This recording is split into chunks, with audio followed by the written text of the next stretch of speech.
ভাইরা, ঈশ্বর আমাদের থেকে বেশি কি চাননি?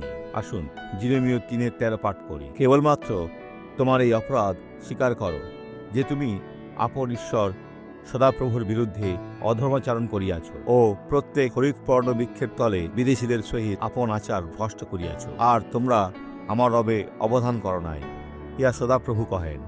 যারা জাদুবিদ্যা ও মায়াজারে যুক্ত তাদের বিষয়ে বলেছেন, কিন্তু আমরা বিপরীত।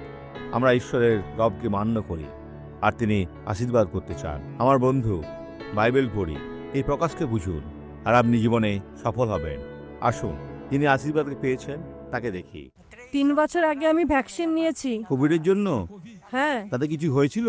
হ্যাঁ। কিন্তু যিশু আজ আপনাকে সুস্থ করবেন। আমিন। আপনি কি বিশ্বাস করেন? হ্যাঁ। তাহলে লাঠি ছেড়ে দিন, আর এই ধারে চলুন। ভয় করবেন না।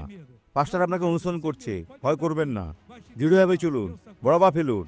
ঈশ্বর আপনাকে সাথে রয়েছেন। এখানে ফিরে আসুন বোন, ফিরে আসুন। এখন ভালো মতন চলতে পারবেন। বোন, এখন কি ভালো লাগছে? বোন, আমাকে বলুন, এখন ভালো লাগছে? হ্যাঁ, ভালো লাগছে। এখন দ্রুত চলুন। আমি আপনাকে দ্রুত যাওয়া দেখতে চাই। দ্রুত দ্রুত দ্রুত চলুন। হচ্ছে।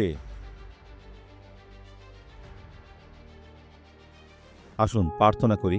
পিতা, যাদের সাহায্যের দরকার তাদের হয়ে প্রার্থনা করি। এই জীবনে সমস্ত মন্দকে বাঁধি আর বলি, ছেড়ে দাও, চলে যাও।